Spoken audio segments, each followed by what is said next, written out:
How's that? What are we doing for that? Oh, that's pretty good. That'll do. I think that will do. Yes, then we're rolling. Oh, yay. Welcome to Water Walk 10,506,000. A little stiff today. I could actually angle it down a bit. You can see what I'm doing. How's that? Yeah, that's okay.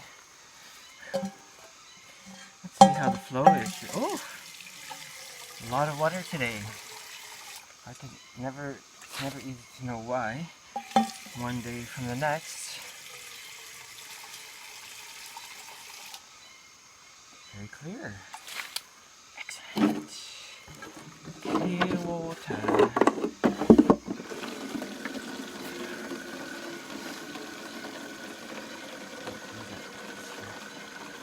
Oh, we're having a nice couple days. I think it rained yesterday. Sometimes a beautiful sunny day and then it'll rain at night, but I don't think it did yesterday. Unless I slept through it.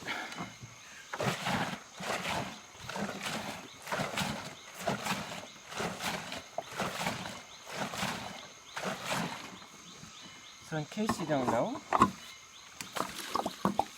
what I do, I have been doing for, geez, I don't know,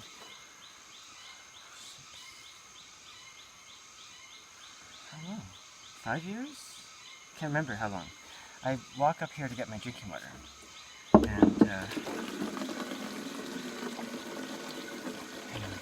it's hard to talk over the sound, eh?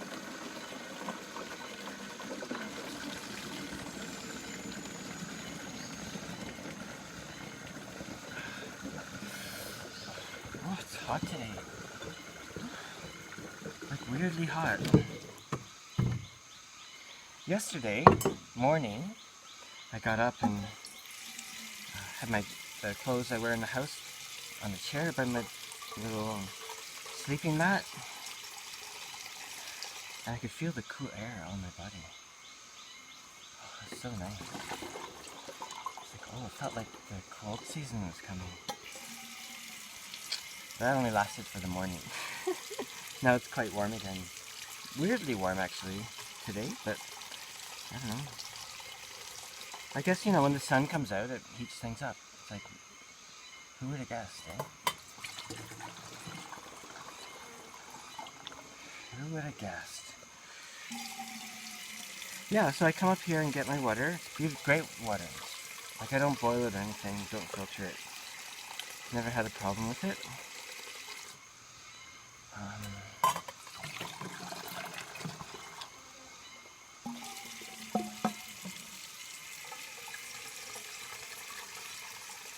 And then I do these videos.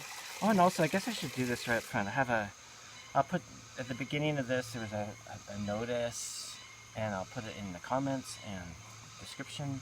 I have a Patreon account, PayPal, and TransferWise. If anyone cares to make a donation to help these videos, please feel free to do so. Although, as I often say, the truth is, the videos don't cost me anything. But it supports my other work, okay? Like I do a lot of different kind of artistic projects and such things, and helps me stay creative, I guess, is what it is, you know?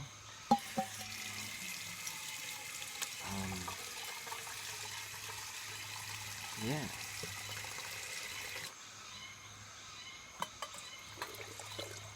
And many thanks to the people that have contributed. Thank you so much. It's helped a lot.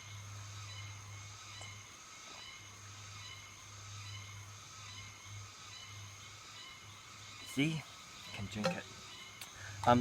At the moment, a lot of the money I'm raising is going towards Kendo-related things, equipment, and hopefully some grading, you know, stuff like that, grading, tournaments, just to help along with that.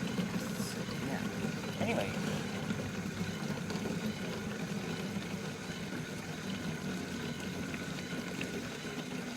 Helps a lot. Anyway, but I wanted to say, like I've been coming up here for 5 years to gather my water, right? This isn't the first time I've done this. No. Of course, I've spent a lot of time camping and canoeing and hiking in the bush and the mountains in Canada. And of course, you always gather your water in that case.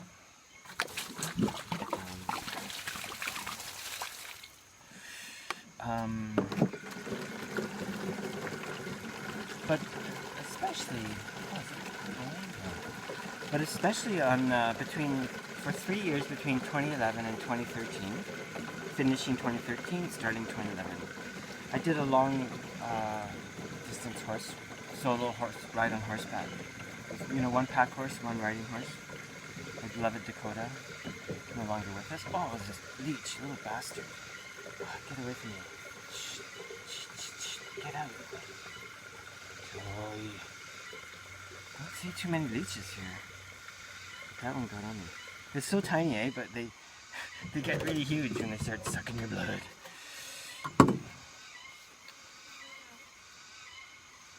Where I grew up, we had leech. Oh, there it is. Get away, little asshole.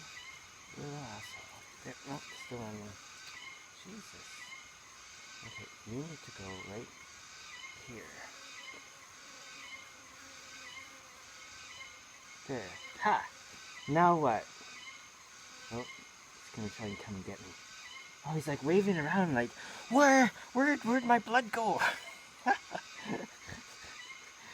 Yeah, you're gonna have to, it's gonna be a big jump. You think you can jump from that leaf? They're clever though, I'll betcha, you know? I better not be too smug. Better keep an eye on it. Yeah, so in that case, I gathered water a lot, and for the ride, I rode through Saskatchewan and Alberta, southern Saskatchewan, Alberta. And didn't ride in the winter. If you've ever been in that part of the country, you'll understand why. But what I would do is I would prepare for the ride for a month or two beforehand. Longer than on the first year. Then ride for some number of months and then come back and camp out with the horses again. So usually it would be like, I don't know, April to October maybe that I would be with them. April, May, June, July, August, September, October. Oh, 7 months. But anyway, it was great. 3 years, 2,500 map kilometers. Oh, where'd you go now? Oh, there it is. Anyway, sorry. Yeah. Of course, much more on the ground by far. And I was one of the greatest honors of my life was to be made a full member of the Long Riders Guild, which is pretty much, I think, as far as I know, the only sort of group devoted to long distance riders. It's a great organization. I'll put a link in the comments. It's great stuff there. Anyway, so that was a huge honor for me, and they put a photograph of myself, Dakota, and Juniper on their members page right up top. I'll put a link there too. Anyway, but I used to collect water all the time for the horses and me. And you know, horses drink a lot, so there's a lot of water every day. And I had special bags that I would haul the water up, and sometimes if I could, I would take the horses to the water, but sometimes that didn't work, eh? Like you'd think, oh, you just take the horses to the water, no problem. It's like, yeah, sometimes, but a lot of times you couldn't do that. There's like cut banks and all kinds of things, and the horses just couldn't get down to them. So I would haul water, and sometimes I'd even tie a rope to the bags and throw the bags into the river and then haul it up. It'd be so steep I couldn't get down. You know?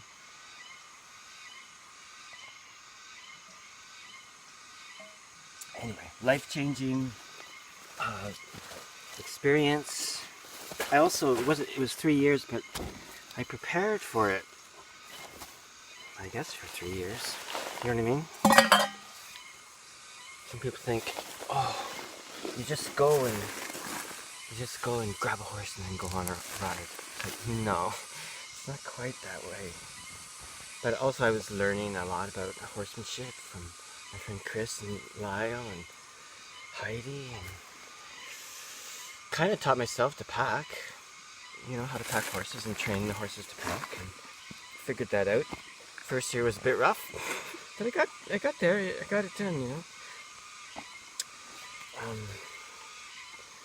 But anyway, yeah, so that's the water walk. Water, used to gather water at other times too. Anyway, I wanted to, because I've been lately doing some Irish tunes.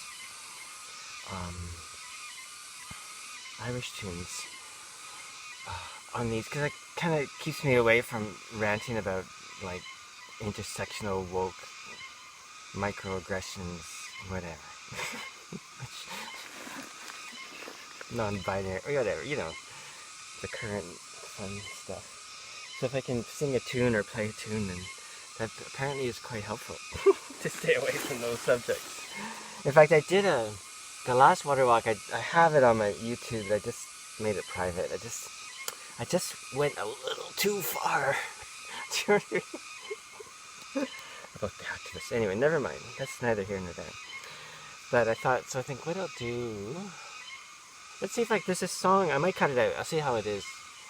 But one of my party pieces in Irish, which if you don't know, other people say Gaelic, but when you're speaking English, you also speak Irish, which is the Irish language, which in Gaelic isn't Gaelic. It's in Ireland, varies according to region, but it's Gaeilge. In certain areas of Ireland, and of course the Scottish Gaelic speakers say Gaelic. It's all the same, but anyway, so this is a song, I believe it's definitely northern, like Donegal, but I think it's from the Ranafersta area in Donegal, you know? But it's, let's see if I can pull this one off. If it's shitty, I'll play a tune, or I'll play a tune on the tin whistle anyway. Maybe. Okay. I know the words, but I have them here on this thing, just in case. Okay, so I used to do this song in performance all the time. Like, often I would start, I used to do these small performances, and I usually start with this song because it kind of set up a kind of otherness, you know? So, what I do is I'll say I'll just go ahead. Okay. It's vilchi can do run, it's if a hogu do can, Tronona sa tauru, nirali shan griam, nach even dog the clary, diha is the la, it's a vilchi can do run, Kate Slon live gajo. Nach true a misha moira, Egdral idger hajir, agus slev si na koi cri, kua mo cri, be mo rosca maruan, eg sir hi le gajor, is a vilchi can do run, Kate Slon live gajor. Sand hills of Canduran, Vilchi Canduran. How you raised my heart on a summer's evening, art your shores delightful by night and by day. Vilchi Canduran, so long forever. There's a ship waiting in the mist, and tomorrow I will be on it, and soon foreign mountains will throw loneliness upon my heart. My cheeks will be gushing forever. Milchi Kanduran, so long forever.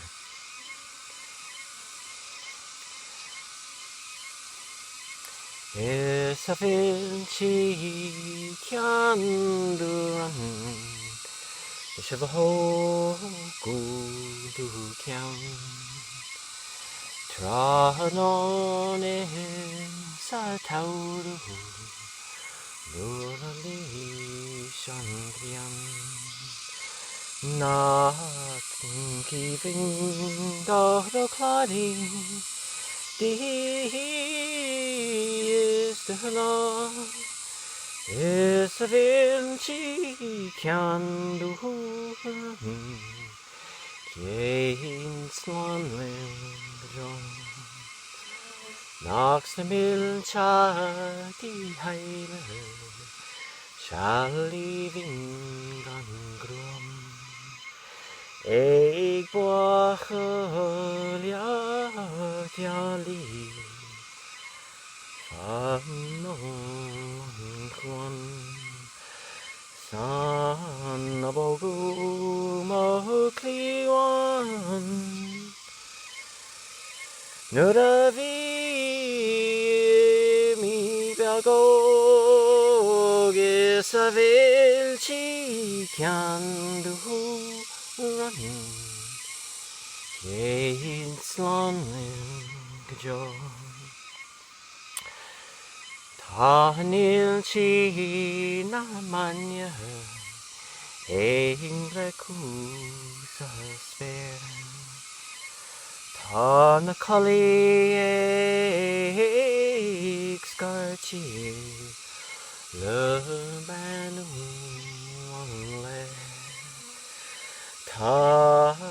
단서야 에익파나 에네멜라효 에사벨치 캔두런 게이츠런은 그저 나투아메 샤모이라 에이좀절하지 아기슬랩치 나코이크리 에코쿠아 에모크리 베이모라스카 마루원 에익시르 거저 에사벨치 캔두런 개인슬란르 그저 그러면 good. Yeah, that's pretty good. That's good enough. It's not perfect. Any Irish speakers out there going, hey, you pronounced that wrong. Like, okay, yeah, whatever. I've been living in a non-Irish speaking bubble for a long time. Yes, I learned this from Geraldine Vanach and geez, I don't know, 2001 maybe? Summer I did some Irish language immersion in Donegal's. It was so great. It feels like yesterday. I feel like, oh, I should go back there. Yeah, I should, but, whatever. I'm here. Yeah, so it's really beautiful, and it's a song and powerful. So many songs from that era, I think, are, about leaving the home and loss, I don't know. People forget. Like, often these days, especially in North America, it's a thing of, like, the colonizers and people coming to colonize, and fair enough, eh? Like, I'm definitely, like, that was the colonization, we'll say, of North America. Whoa, boy, that's a big, complicated, heavy thing. But people forget, life's complicated, right? I don't know. Like the Britons and the Gaels were in the British Isles, and the Irish and Romans didn't hit Ireland, yeah. But, the Romans came and kind of took over, and then the Romans left, and the, Saxons, Jutes, what is it? Jutes, Saxons, Angles, and Frisians came over in that period of invasions, and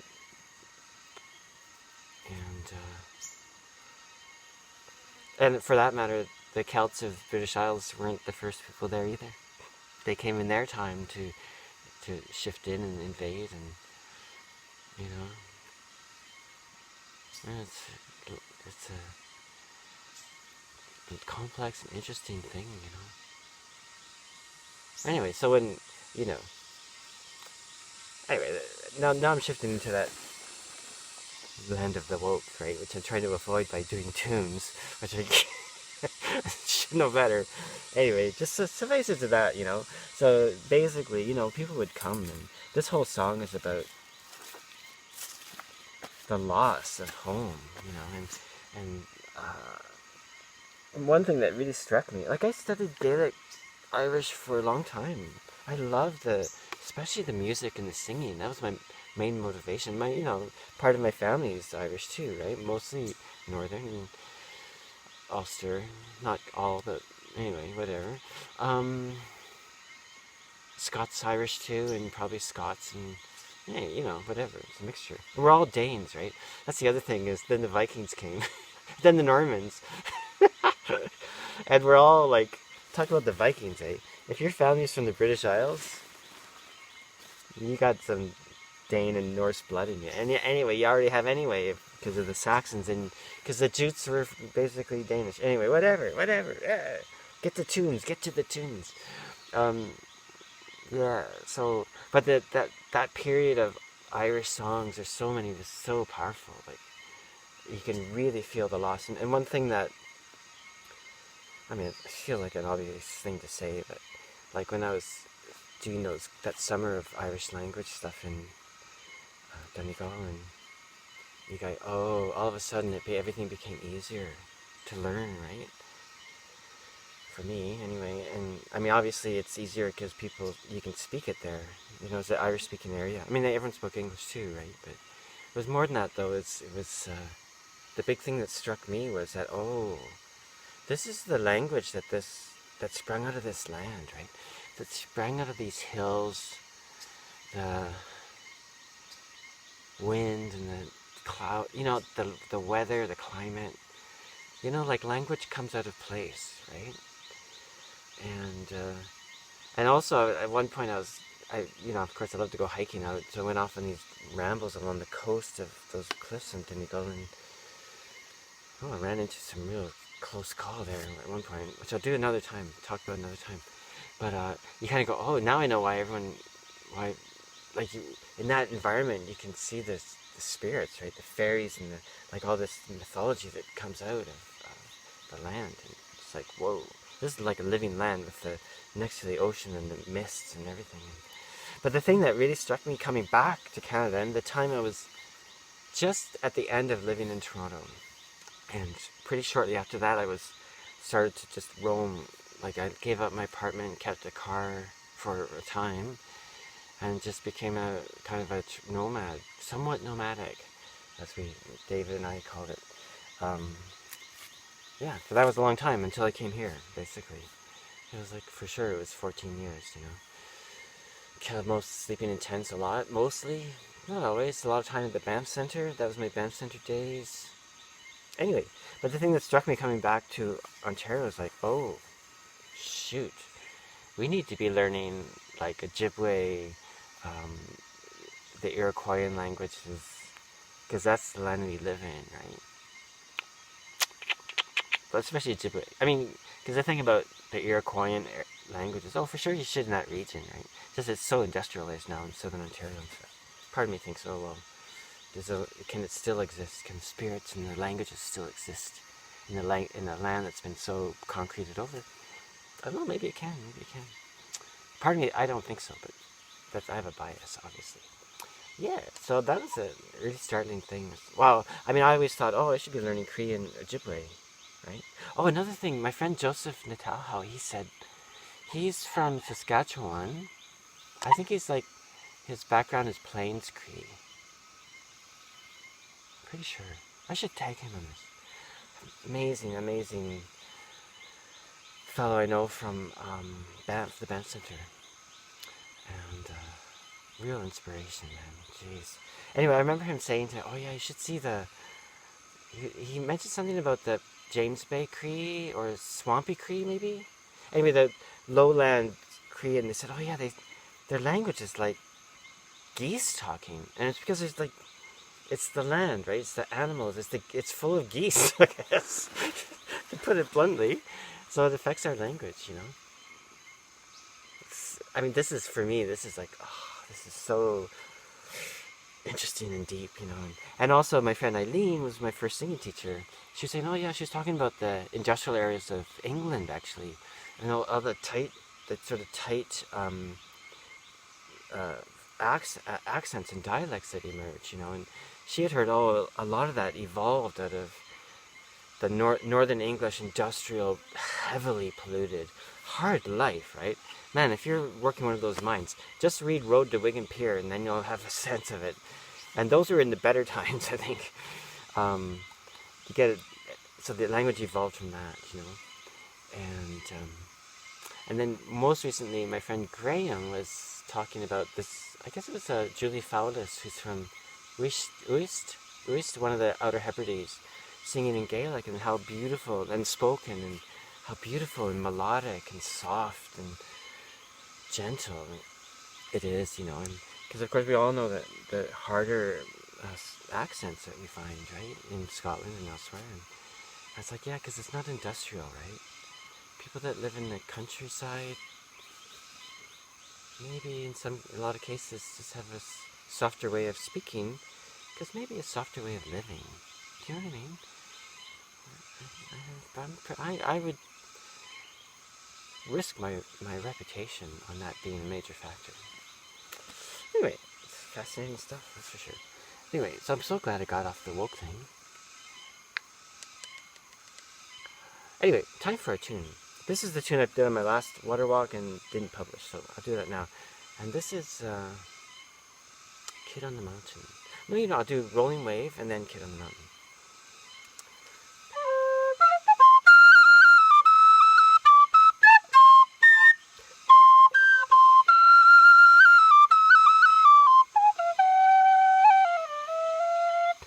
Have to warm up.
Okay, it's not Rolling Wave, that's a butterfly.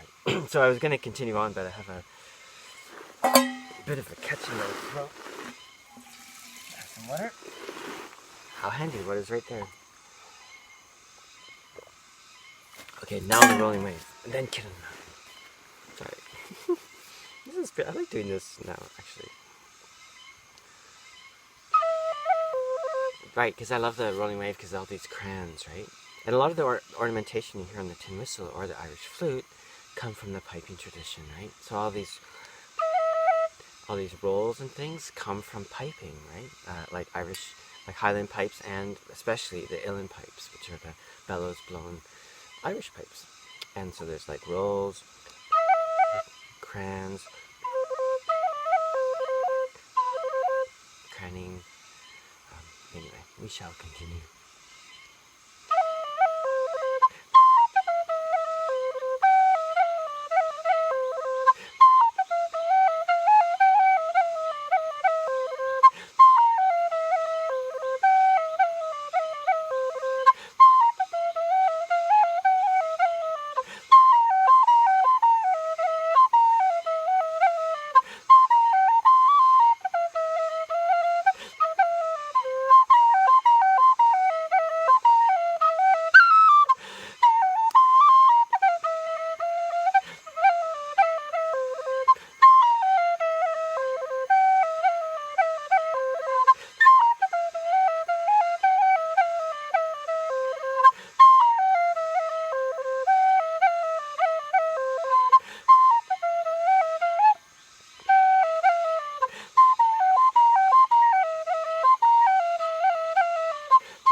Sorry, I fell a little bit off my game because there's a bee buzzing around my head. It's throwing me off. That's the downside or the upside of playing in the forest. Okay, Kid on the Mountain. It's better when you can string them all together, but nature intervenes sometimes. Okay, Kid on the Mountain, and then we'll continue on our walk.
Da, da, da, da.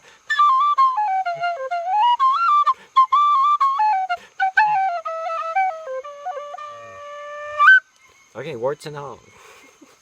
Okay, anyway, there you go. Okay, I managed to get a few tunes in. That's good. I may bring my flute next time. The main instrument I used to play actually was a flute, But I'm quite out of shape with the fluting. But maybe I'll practice this weekend for the next one. I'll do some flute tunes, which are probably might do even the ones I just did. Okay, I'm gonna continue walking, and thanks for checking in. Be with you in a sec. Ciao. So we've had the music of the Isles, the music of old Ireland. And now we're gonna listen to the music of the forest in northern Thailand.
That's weird.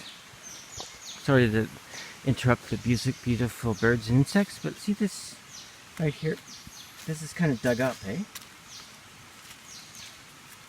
This has been dug up, and there's a little spot that away where it was the same. I'm wondering what it was digging up for something, bugs or something. Maybe some animal. I don't know.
Ooh-wee.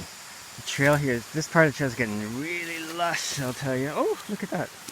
Oh no, I thought it was a fig. It's not. I don't think. No, it's something different.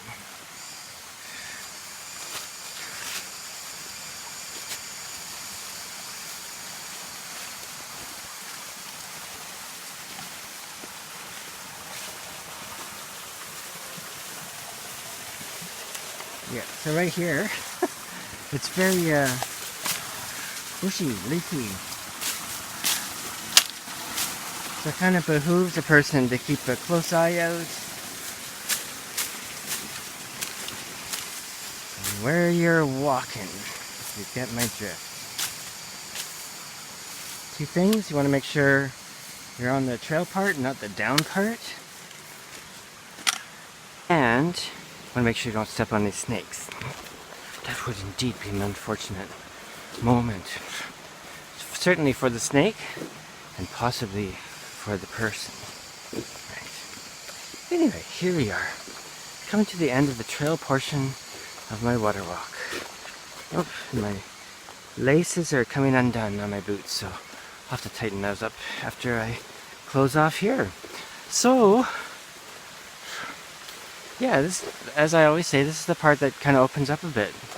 So much of the hiking here is in really close jungle, close forest, eh? Like really tight. It's nice, I like it. It's nice to be on the open. It's sort of weird, eh? Came right from Saskatchewan, Alberta. You know, where you could like count the trees in the two main places. I lived there. You know what I mean? Like it wouldn't take long, especially my Heidi and David's place in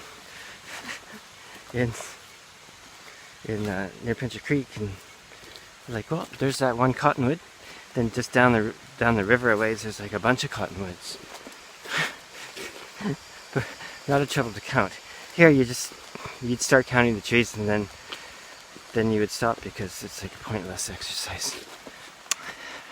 Because there's a lot. Can't count that high. Anyway, so I guess that's that. Hope everyone's doing great and healthy. You know, I know life's tricky, eh? With illnesses, and I have a friend who's dealing with some stuff, and probably more than one. You know. Anyway, well, best thoughts to him, that's for sure. And all the others, everyone else. But I guess get out in the sun if you can, that's what I usually say. And thanks for the helping out with the Patreons and the donation stuff. And hope everyone's doing great. Okay, alla prochaine. Until the next time. Ciao.